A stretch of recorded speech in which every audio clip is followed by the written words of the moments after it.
Praise be Jesus Christ and Mary Immaculate. Welcome to this 31st Sunday in Ordinary Time. We're going to read from the Gospel of Mark chapter 12, verses 28 to 34.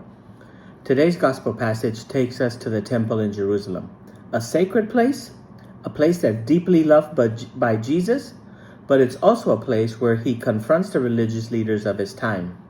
Jesus accuses the priests of the temple of having turned the temple, the meeting place between God and his people, into a den of thieves.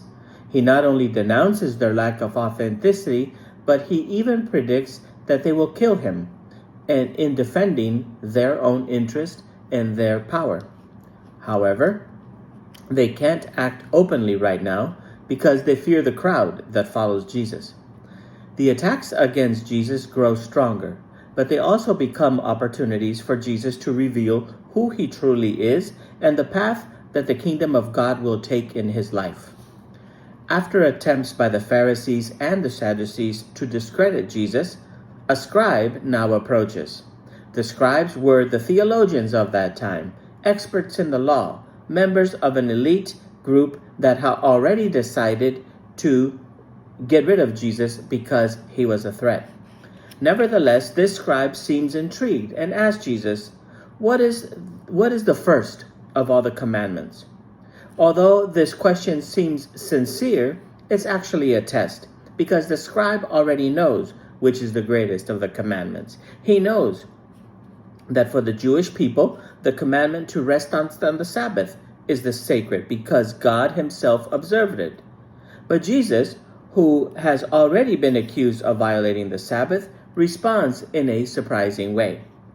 Instead of quoting one of the 10 commandments, Jesus mentions the Shema, the great prayer of Israel. Hear, O Israel, the Lord our God is the only God, and you shall love the Lord your God with all your heart, with all your soul, and with all your mind, and with all your strength. Jesus touches the very center of Jewish faith, that prayer that every Israelite recites twice daily, once at dawn and then at dusk. It is a prayer that is not only recited, but it is inscribed in the hearts of the believers.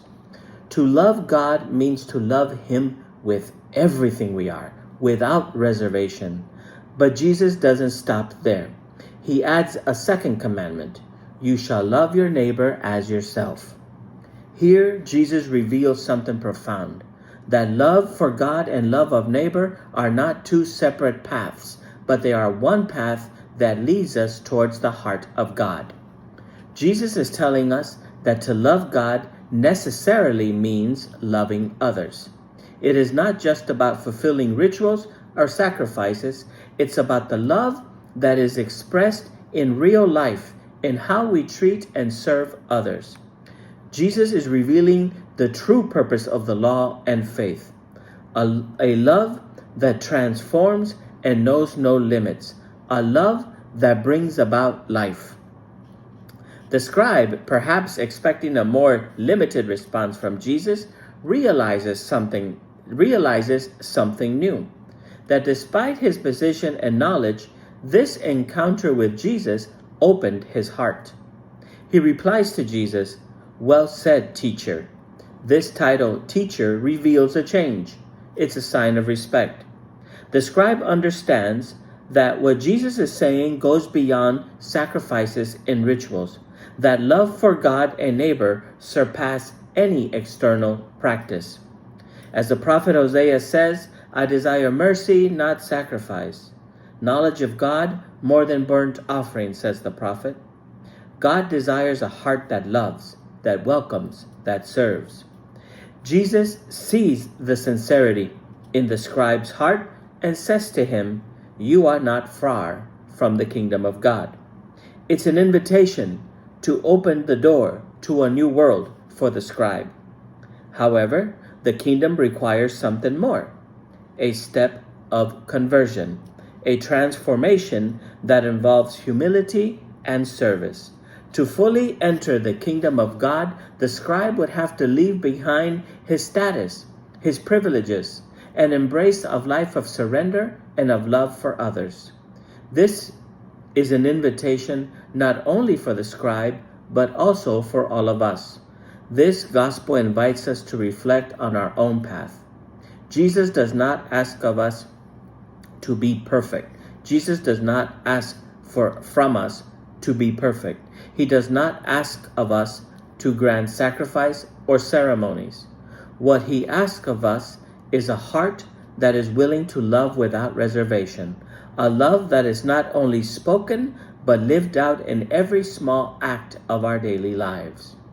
For what good is it to say that we love God if we don't love those that God places in our path? How can we proclaim a faith if it doesn't translate into compassion, service, and acts of concrete love for others? Sometimes we find ourselves so caught up in our own concerns, as valid as they may be, that we stop seeing those that are close, those that need our attention, our listening, our love.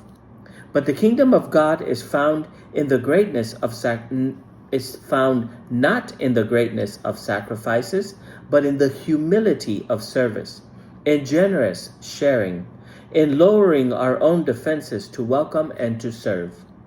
In the end, today's gospel challenges us to open our hearts to a true conversion, to a life where love for God and love for neighbor are one in the same. Jesus invites us to look around and to make that love tangible in every one of our actions.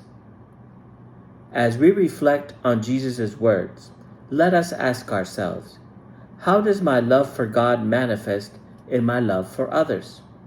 Where is God inviting me today to turn that love into concrete actions, into service, into compassion? May this call to love draw us each day closer to the kingdom of God. God bless you.